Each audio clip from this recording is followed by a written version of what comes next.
Hello everyone. Wish you a very happy new year. ઈશ્વર તમને સૌને નવા વર્ષમાં ખૂબ મહેનત કરવાની ક્ષમતા આપે અને તમારું જીવન સ્વાસ્થ્યસભર બન્યું રહે એવી ખૂબ ખૂબ શુભેચ્છાઓ નવા વર્ષની. સ્ટાર્ટ કરીએ આપણે આગળ. ફેબેસી કુળમાં ત્રણેય કુળમાં આપણે વાનસ્પતિક લક્ષણો સુધી જોઈ લીધું હતું. હવે વાત કરીએ છીએ પુષ્પીય લક્ષણો. પહેલાં વાત કરીએ કુળ ફેબેસી. ચલો, પુષ્પીય લક્ષણોમાં પહેલાં આવશે પુષ્પ વિન્યાસ. પુષ્પ વિન્યાસ એટલે શું? ગયા વર્ષે આપણે જોયું હતું. ગયા વર્ષે એટલે કે દિવાળી પહેલાં યાદ કરો. પુષ્પ વિન્યાસ એટલે શું? કે પુષ્પ વિન્યાસ અક્ષ પર પુષ્પોની ગોઠવણ. પુષ્પ વિન્યાસ અક્ષ પર પુષ્પની ગોઠવણને પુષ્પ વિન્યાસ કહેવાય છે. અહીંયા અપરિમિત પુષ્પ વિન્યાસ જોવા મળે છે. કેવો? અપરિમિત. અપરિમિતનો અર્થ શું થાય? કે ધારો કે આ પુષ્પ વિન્યાસ અક્ષ છે, અહીંયા બધા પર્ણ છે, તો પુષ્પ અહીંયા ટોચ પર ના સર્જાય. અગ્રકલિકા, આ અગ્રકલિકા છે, તો અગ્રકલિકા પર પુષ્પ સર્જન ના થાય. એ સતત વૃદ્ધિ પામ્યા કરે. એ સતત વૃદ્ધિ પામ્યા કરે. અપરિમિત, અનલિમિટેડ વૃદ્ધિ પામે. અને પુષ્પ જે સર્જાય ને એ કક્ષકલિકામાંથી સર્જાય અને એ પણ અગ્રાભિવર્ધી ક્રમમાં સર્જાય. કયા ક્રમમાં સર્જાય? અગ્રાભિવર્ધી ક્રમમાં. કક્ષકલિકા પર પુષ્પ સર્જન થાય.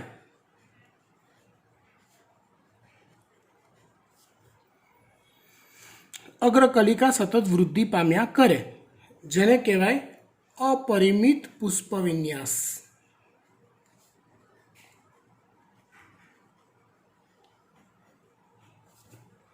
તો આવો પુષ્પ વિન્યાસ છે કોની અંદર? ફેબેસીમાં.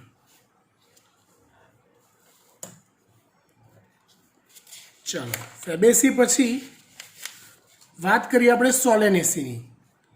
તો સોલેનેસીમાં પુષ્પીય લક્ષણોમાં પુષ્પ વિન્યાસ એકાકી. કેટલાકમાં એકાકી હોય.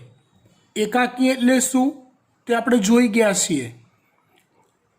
પુષ્પ વિન્યાસ અક્ષની ટોચ પર એક જ પુષ્પ સર્જાય. એકાકી એટલે શું?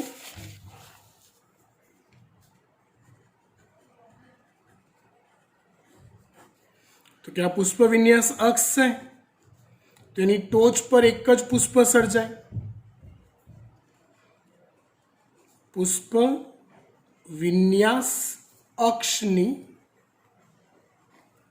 ટોચ પર એક જ પુષ્પ સર્જાય તો એને એકાકી કહેવાય. એટલે કેટલાક સોલેનેસી કુળની વનસ્પતિમાં એકાકી પુષ્પ વિન્યાસ જોવા મળે. કેટલાકમાં કક્ષીય. કક્ષીય એટલે આવા કક્ષકલિકા પર સર્જાતા હોય એવા. કક્ષીય એટલે કક્ષકલિકા પર સર્જાતા હોય એવા.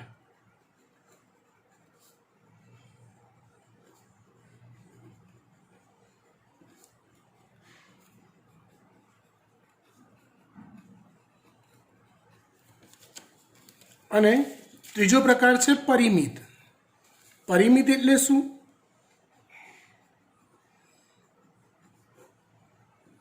તો પરિમિતમાં અગ્રકલિકા થોડોક ટાઈમ વૃદ્ધિ પામે, પછી કુંઠિત થઈ જાય અને અગ્રકલિકા એ પુષ્પકલિકામાં ફેરવાય. અગ્રકલિકા એ પુષ્પકલિકામાં ફેરવાય. દરેક પુષ્પ વિન્યાસ અક્ષ જેટલી બી શાખાઓ બનતી જાય, દરેકની ટોચ પર પુષ્પ સર્જાતું જાય. ઇન શોર્ટ, પરિમિતનો અર્થ એવો થાય અગ્રકલિકા પુષ્પવિન્યાસ અક્ષની અગ્રકલિકા થોડોક સમય વૃદ્ધિ પામી કુંઠિત થઈ જાય.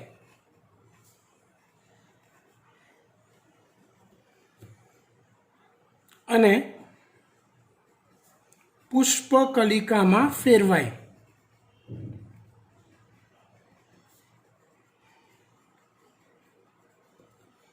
કોની વાત કરીએ આપણે? આ સોલેનેસીના પુષ્પ વિન્યાસની.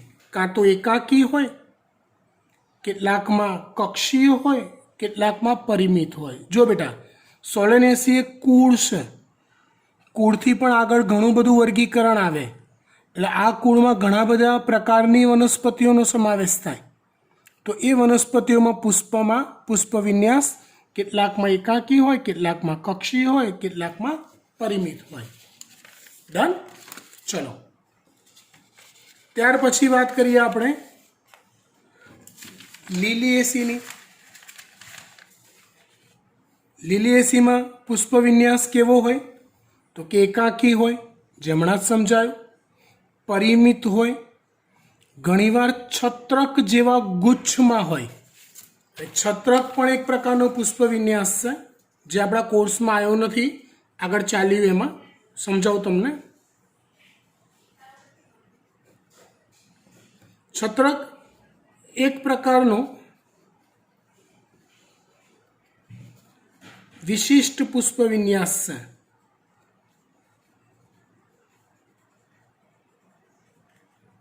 આ રીતે ધારો કે આ પુષ્પ વિન્યાસ અક્ષ છે, સમજો બરાબર.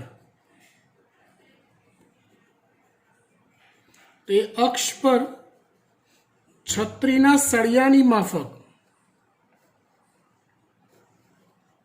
છત્રીના સળિયાની માફક પુષ્પ સર્જાય તો એને છત્રક કહેવાય. પુષ્પ વિન્યાસ અક્ષની ટોચ પર છત્રીના સળિયાની માફક પુષ્પો સર્જાય તો એને છત્રક પ્રકારનો પુષ્પ વિન્યાસ કહેવાય. બરાબર, ડન. ચલો, ત્રણેયના પુષ્પ વિન્યાસ થઈ ગયા. ઓકે, સરસ. તો હવે આપણે વાત કરીએ આગળ પુષ્પ. ફેબેસીનું પુષ્પ તો દ્વિલિંગી પુષ્પ છે. દ્વિલિંગી પુષ્પ એટલે કેવું? દ્વિલિંગી પુષ્પ એટલે કેવું? તો કે સ્ત્રી કેસર અને પુંકેસર બંને એક જ પુષ્પમાં હાજર હોય. દ્વિલિંગી પુષ્પ એટલે આના માટે બીજો શબ્દ બી વપરાય, ઉભયલિંગી પુષ્પ, જેમાં સ્ત્રી કેસર અને પુંકેસર આવા બંને ચક્રો એક જ પુષ્પમાં હાજર હોય.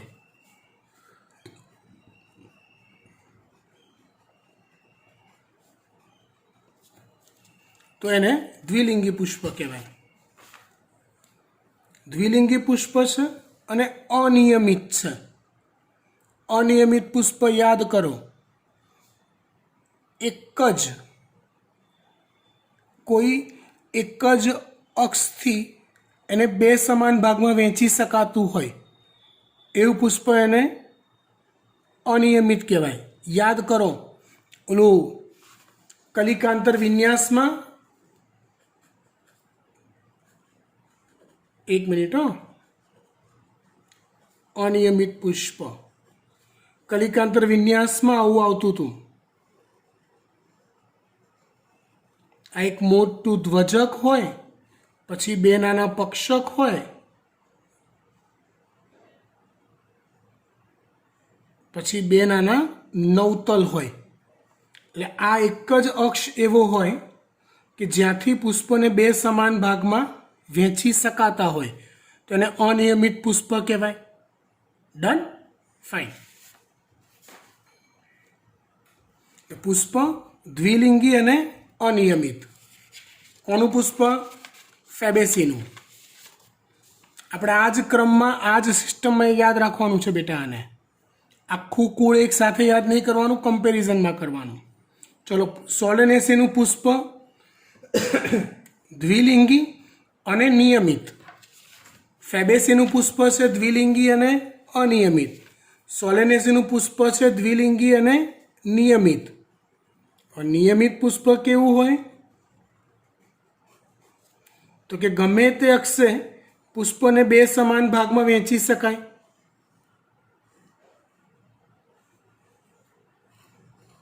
તમે આમ લો તોય બે સમાન સરખા જ ભાગ પડે, આમ કટ કરો તોય બે સરખા જ ભાગ પડે, આમ કટ કરો તોય સરખા જ ભાગ પડે. આવા પુષ્પને કહેવાય કેવું પુષ્પ? નિયમિત પુષ્પ. ચલો પછી આવશે કયું કુળ? લિલિએસી. લિલિએસી કુળમાં પુષ્પ કેવું હોય તો કે દ્વિલિંગી અને નિયમિત હોય. કેવું હોય? દ્વિલિંગી અને નિયમિત. કોના જેવું થયું? આ સોલેનેસી જેવું જ. ફરીવાર ફેબેસીનું પુષ્પ દ્વિલિંગી અનિયમિત, સોલેનેસી દ્વિલિંગી નિયમિત, લિલિએસી દ્વિઅંગી નિયમિત. ઓકે, ચલો હવે વાત કરીએ આગળ પુષ્પ ચક્રની. પુષ્પીય ચક્રોની, જેમાં કયા કયા ચક્રોનો સમાવેશ થાય? વજ્રચક્ર, દલચક્ર, એ બધાની વાત કરવાની છે. પુંકેસર ચક્ર, સ્ત્રીકેસર ચક્ર, એ બધાની. ચલો વજ્રચક્ર ફેબેસીનું. તો ફેબેસીના વજ્રચક્રમાં 5 વજ્રપત્રો હોય. કેટલા હોય? 5. યુક્ત વજ્રપત્રી એટલે એના પુષ્પમાં આવેલા બધા જ વજ્રપત્રો એકબીજા સાથે જોડાયેલા હોય કિનારીએથી, એટલે યુક્ત. જો કિનારીએથી એ છૂટા હોય તો એને કહેવાય છે મુક્ત. આચ્છાદિત કલિકાંતર વિન્યાસ. આચ્છાદિત કલિકાંતર વિન્યાસ આગળ ચાલેલો છે, જોઈ લેવાનું એકવાર. 5 વજ્રપત્રો, યુક્ત વજ્રપત્રી જોડાયેલા, અને કલિકાંતર વિન્યાસ કયો હોય? આચ્છાદિત હોય.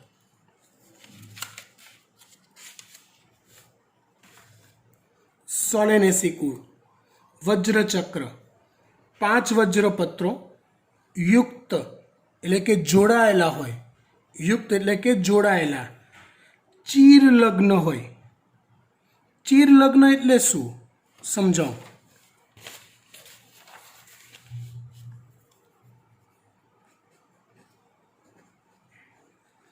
ચીર લગ્ન વજ્રચક્ર. જો તમે રીંગણ જોયું છે બધા? રીંગણ હે? મેં તો જોયું છે. આવું હોય કંઈક.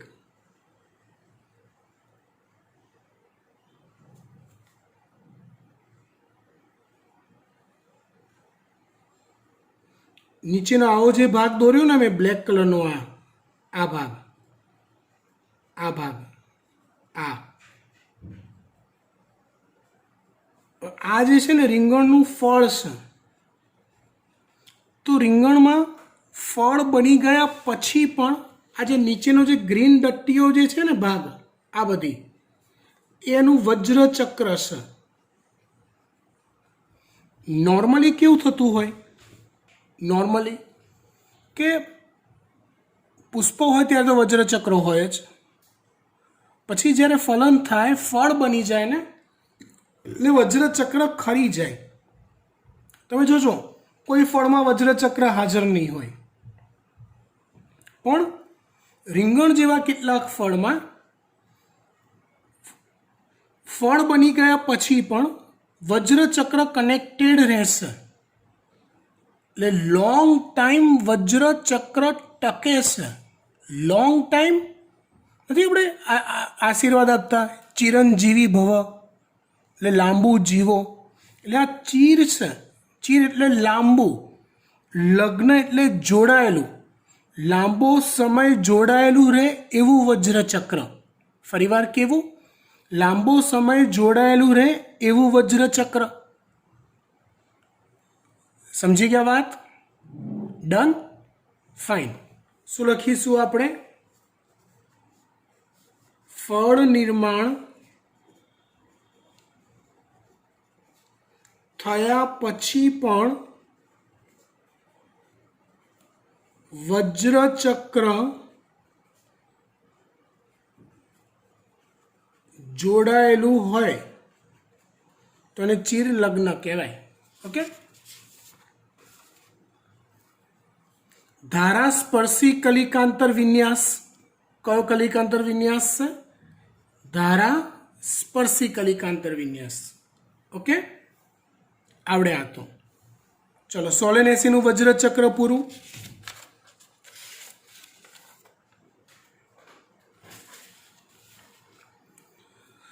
લીલી એસી વજ્રચક્ર તો ના હોય, દલચક્ર ના હોય, એની જગ્યાએ પરિપુષ્પ ચક્ર હોય. બરાબર, એટલે એનું પરિપુષ્પ ચક્ર લઈએ આપણે. પહેલાં ફેબેસી અને સોલેનેસીના દલચક્ર જોઈ લઈએ. પરિપુષ્પ યાદ આવે છે? વજ્રચક્ર અને દલચક્ર એક જ હોય, એને પરિપુષ્પ કહેવાય. ફાઇન. દલચક્ર ફેબેસી 5 દલપત્રો હોય, 5 દલપત્રો હોય. મુક્ત દલપત્રી એટલે દલપત્રો એકબીજાથી છૂટા છૂટા હોય. ફેબેસીમાં વજ્રપત્રો જોડાયેલા હોય અને દલપત્રો છૂટા છૂટા હોય. પતંગિયાકાર કલિકાંતર વિન્યાસ. આવો અનિયમિત પતંગિયાકાર.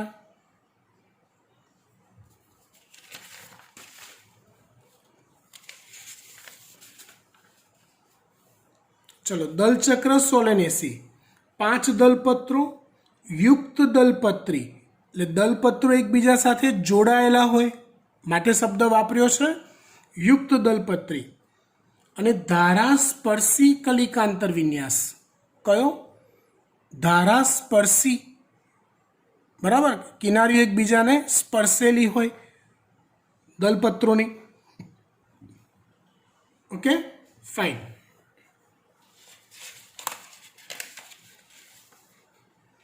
ત્યાર પછી લીલી એસી.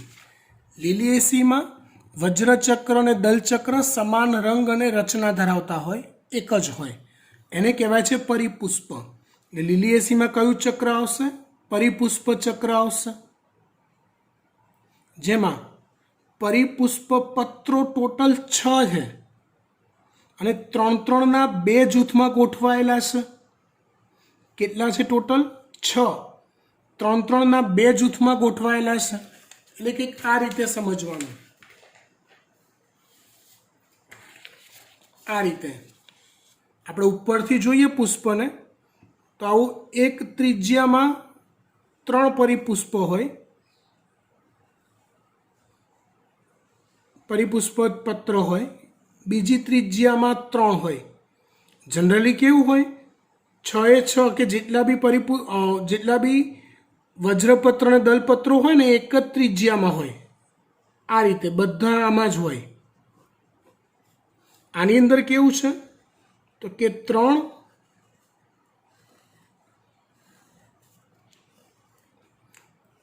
પરિપુષ્પ પત્ર એક ત્રિજ્યામાં છે અને 3 પરિપુષ્પ પત્ર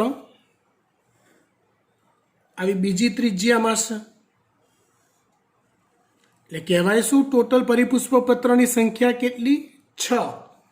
એક ત્રિજ્યામાં 3, બીજી ત્રિજ્યામાં 3, એટલે 3 + 3 પરિપુષ્પ પત્ર. આ રીતે હોય.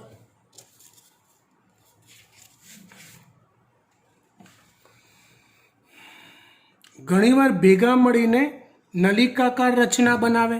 નલિકાકાર રચના બનાવી એટલે પરિપુષ્પ પત્રો એકબીજા સાથે જોડાયેલા હોય અને નળિકાકાર રચના બનાવે. કલિકાંતર વિન્યાસ કયો હોય? ધારાસ્પર્શી હોય છે. કયો કલિકાંતર વિન્યાસ હોય? ધારાસ્પર્શી. ફાઇન. હવે વાત કરીએ આપણે ફેબેસીનું પુકેસર ચક્ર. વજ્રચક્ર દલચક્ર પતી ગયું.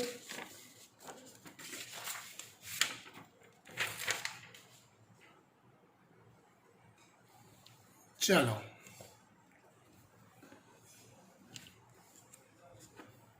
ફેબેસી પુકેસર ચક્ર ટોટલ 10 પુકેસર હોય, દ્વિગુચ્છી હોય. દ્વિગુચ્છી એટલે બે જૂથ હોય, એમાં 10 પુકેસર હોય પણ બે ગુચ્છામાં વહેંચાયેલા હોય, જેમાં 9+1 એટલે 10 પુકેસર હોય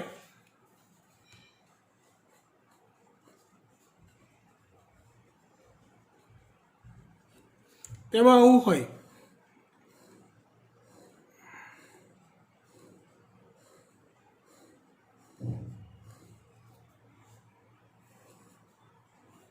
એક પુકેસર અલગ હોય અને બાકીના 9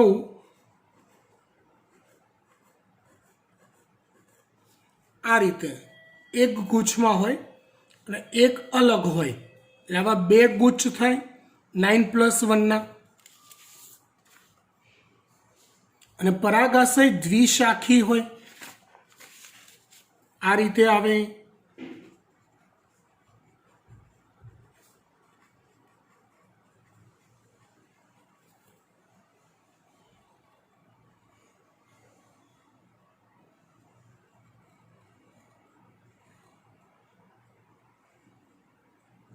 આવા બે શાખામાં વહેંચાયેલું પરાગાશય હોય એટલે દ્વિશાખી થાય.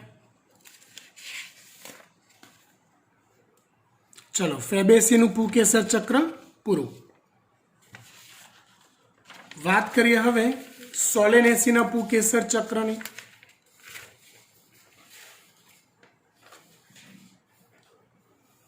કેટલા પુકેસર હોય? 5. અને 5 પુકેસર દલ લગ્ન હોય, એટલે કે દલપત્રો સાથે જોડાયેલા હોય. પુકેસર 5 હોય અને 5 દલપત્રો સાથે જોડાયેલા હોય. પૂરું, ફાઇન. ચલો, હવે પુકેસર ચક્ર લીલિએસી ટોટલ 6 પુકેસર અને એ પણ 3-3ના 2 જૂથમાં હોય. 6 પુકેસર 3-3ના 2 જૂથમાં હોય. એમાં 6 પરિપુષ્પપત્ર હોય. સમજો, 6 પરિપુષ્પપત્ર હોય લીલિએસીમાં, તો એક પુકેસર અહીંયા હોય, એક અહીંયા હોય, એક અહીંયા હોય, 3. એક અહીંયા, એક અહીંયા ને એક અહીંયા. આ રીતે 6 થાય. 1 2 3, 1 2 3 માટે શબ્દ વાપર્યો છે 6. 3+3 એટલે એક ત્રિજ્યામાં 3 અને બીજી ત્રિજ્યામાં બીજા 3, એ રીતે. ચલો, 3-3ના પુકેસરની વાત પૂરી કરી. ત્યાર પછી વાત કરીએ આપણે ત્રણેયના સ્ત્રીકેસર ચક્રની.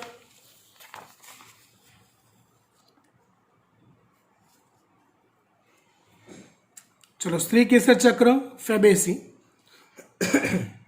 બીજાશય ઉચ્ચસ્થ. બીજાશય ઉચ્ચસ્થ મેં લખાયેલું છે તમને. ઓલા પુષ્પના પ્રકાર આવતા હતા ને, એમાં અધોજાય, પરિજાય અને ઉપરીજાય પુષ્પમાં. બરાબર? એટલે બીજાશય ઉચ્ચસ્થ હોય. એક સ્ત્રી કેસરીય હોય, મતલબ કે સ્ત્રીકેસર ચક્રમાં સ્ત્રીકેસરની સંખ્યા 1 હોય. સ્ત્રીકેસરની સંખ્યા 1 હોય. એક કોટરીય હોય, એટલે બીજાશયનું કોટર 1 હોય. એમાં કોઈ ખંડો પડતા હોય નહીં. અને એ જે એક કોટર હોય બીજાશયનું, એમાં ઘણા બધા અંડક હોય. અને પરાગવાહિની એકલ, ઓબ્વિયસલી એકલ જ હોય, કેમ કે સ્ત્રી કેસરની સંખ્યા 1 એટલે પરાગવાહિની સંખ્યા પણ 1 જ હોય. ખબર પડી? ફરીવાર, બીજાશય ઉચ્ચસ્થ મતલબ આ પુષ્પ અધોજાયી હશે, બીજાશય ઉચ્ચસ્થ છે એટલે ટોટલ સ્ત્રી કેસરની સંખ્યા 1 જ. બીજાશયમાં કોટર 1 જ હોય અને કોટરમાં ઘણા બધા અંડક હોય અને પરાગવાહિની એકલ હોય. કયું કુળ? ફેબેસી.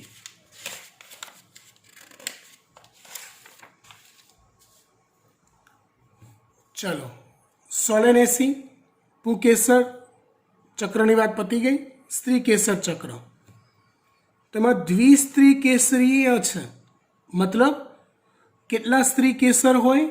2 હોય. આ રીતે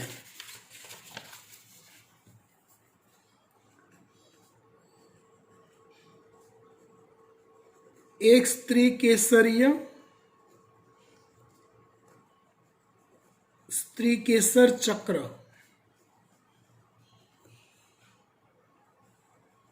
તો પુષ્પમાં આવું એક જ સ્ત્રીકેસર હોય, આવું.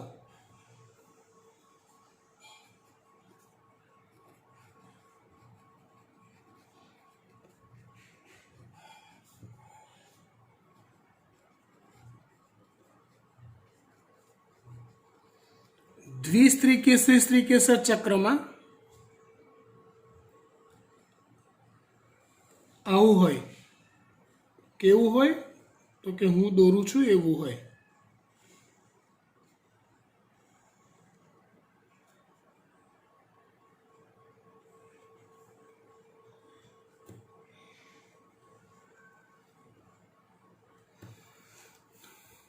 એક રચના આવી હોય કે જેમાં સ્ત્રીકેસરની સંખ્યા 2 હોય પણ બંનેનું બીજાશય કોટર એક જ હોય, તો આને કહેવાય દ્વિસ્ત્રીકેસરી યુક્ત સ્ત્રીકેસર. બીજો પ્રકાર આવો હોય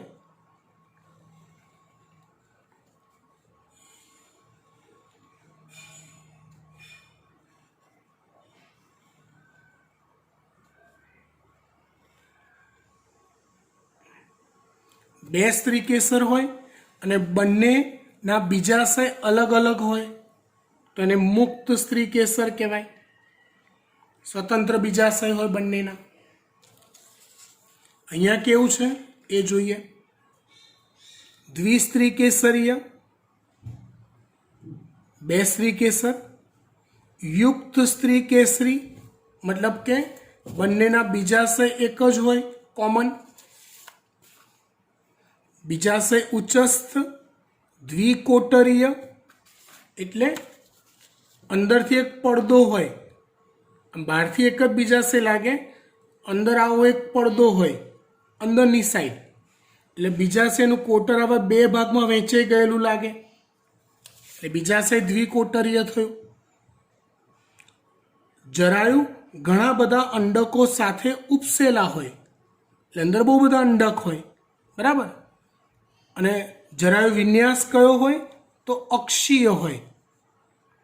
અક્ષીય ખંડ પડતા હોય, વચ્ચે પડદો હોય, એને અક્ષીય જરાયુ વિન્યાસ કહેવાય, બરાબર. ચલો, સ્ત્રીકેસર ચક્ર લિલિએસી.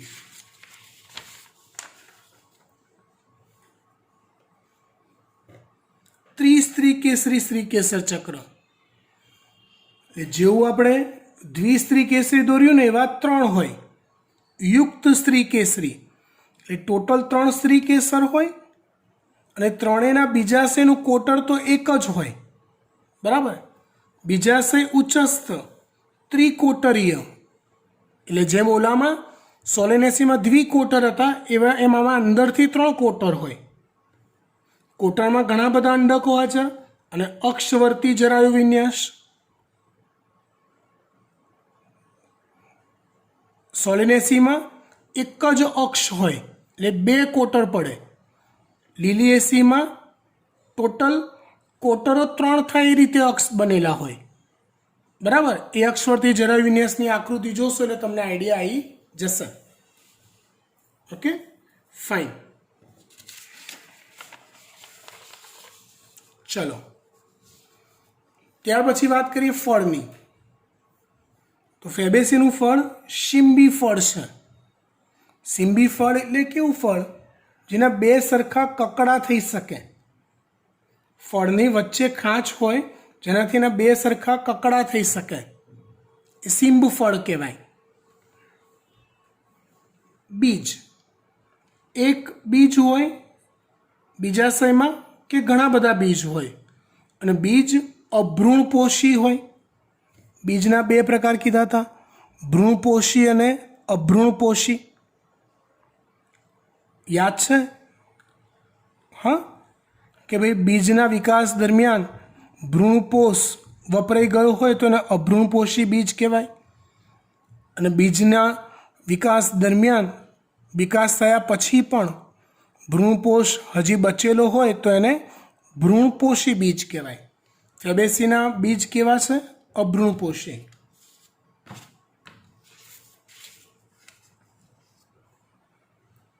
સોલેનેસીનું ફળ અનસ્થિલા કે પ્રાવર. અનસ્થિલા ફળ વિશે આવી ગયેલું છે.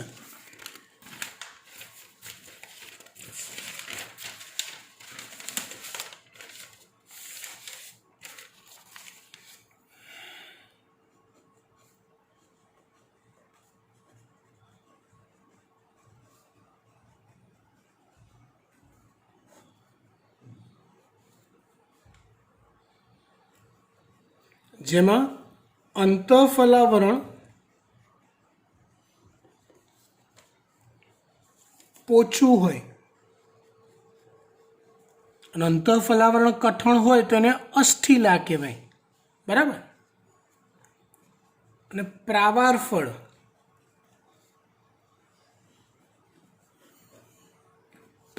ફળ એક પ્રકારનું શુષ્ક ફળ છે જેમાં ફલાવરણનો ખોરાક તરીકે ઉપયોગ થતો નથી. પણ કેવું હોય ખબર છે? તો તમે કપાસ જોયું છે? કપાસ, એ કપાસમાં કેવું હોય? આ રીતનું ફળ હોય પહેલાં તો આવું, અને પછીનું ધીમે ધીમે ધીમે ફળ ફાટે આમ, અને પછી અંદર રૂ હોય ને વચ્ચે બીજ હોય આમ, આ રીતે. તો આ રીતે જે એક કરતાં વધુ જગ્યાએથી ફાટતું ફળ હોય ને એને પ્રાવાર ફળ કહેવાય. કપાસનું ફળ યાદ રાખવાનું. એટલે પ્રાવાર ફળ એટલે ફલાવરણનું બે કરતાં વધુ જગ્યાએથી સ્ફોટન થાય તો એને પ્રાવાર ફળ કહેવાય. પછી બીજ, તો ઘણા બધા, બહુ બધા બીજ હોય અને ભ્રૂણપોષી હોય, એટલે ભ્રૂણપોષ બીજ નિર્માણ થયા પછી પણ હાજર હોય. ચલો લીલિએસીનું ફળ અને બીજ લઈ લઈએ. લીલિએસીનું ફળ પ્રાવાર ફળ હમણાં જ કીધું એ, અને ભાગ્યે જ અનસ્થિલા આગળ આવી ગયું એ, અંતઃફલાવરણ પોચું હોય. બીજ તો ભ્રૂણપોષી બીજ હોય, બીજ ભ્રૂણપોષી બીજ હોય. બરાબર. ચલો ત્યાર પછી વાત કરીએ આપણે પુષ્પસૂત્ર. પુષ્પસૂત્ર સંજ્ઞાઓ આપણે શીખવાડેલી છે બધી જ. અનિયમિત પુષ્પ એની સંજ્ઞા છે ને, અનિયમિત પુષ્પ. દ્વિલિંગી પુષ્પ,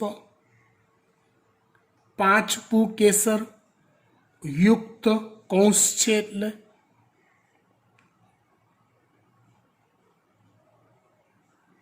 દલપત્ર 1+2+2 કૌંસમાં, એટલે એક મોટું ધ્વજક, બે પક્ષક અને બે નવતલ, અને નવતલ હોય જોડાયેલા. પુકેસર ચક્ર 9+1, 9 જોડાયેલા, એક છૂટું દ્વિગુચ્છી. સ્ત્રી કેસર નીચે લાઈન છે એટલે ઉચ્ચસ્થ બીજાશય, અને સંખ્યા કેટલી? 1. જો તમને એક બીજી એક ટ્રીક શીખવાડું. તમે પહેલાં છે ને ત્રણેય કુળના પુષ્પસૂત્ર મોઢે કરી દો સમજીને. એ સમજીને મોઢે કરશો ને તો પુષ્પીય લક્ષણો પૈકીના મોટા ભાગના તમને ડાયરેક્ટ લખતા આવડી જશે. કેમ કે સંજ્ઞા સમજતા આવડે તો તો આપણને વાક્ય રચનાની સેટ કરતા આવડી જાય. પુષ્પસૂત્ર સોલેનેસી, નિયમિત પુષ્પ, ઉભયલિંગી પુષ્પ એટલે કે દ્વિલિંગી પુષ્પ, વજ્રપત્રો 5 જોડાયેલા, દલપત્રો 5 જોડાયેલા યુક્ત દલપત્રી, પુકેસર 5 મુક્ત પણ એ આની સાથે જોઈન્ટ છે એટલે દલ લગ્ન પુકેસર, દલપત્રો સાથે જોડાયેલા પુકેસર. સ્ત્રી કેસરમાં બીજાશય ઉચ્ચસ્થ. હા, બે સ્ત્રી કેસર હોય કૌંસ છે એટલે યુક્ત હોય, 2 સ્ત્રી કેસર કૌંસ છે એટલે યુક્ત હોય. લીલિએસી, બીઆર એટલે નિપત્રી પુષ્પ, નિયમિત પુષ્પ, દ્વિલિંગી કે ઉભયલિંગી પુષ્પ, પરિપુષ્પ પત્ર 3+3, પુકેસર 3+3, સ્ત્રી કેસર બીજાશય ઉચ્ચસ્થ નીચે લાઈન છે, 3 સ્ત્રી કેસર ત્રણેય જોડાયેલા એટલે ત્રણેયનું કોટર તો એક જ છે. સમજી ગયા? ફાઇન. ત્યાર પછી આવે છે આર્થિક અગત્યતા. એ આર્થિક અગત્યતા તમારે જાતે તૈયાર કરવાની છે, બરાબર? એમાં કશું અઘરું નથી. એટલે સુધી રાખીએ છીએ આપણે. ચેપ્ટર અહીંયા પૂરું થાય છે. Thank you, by.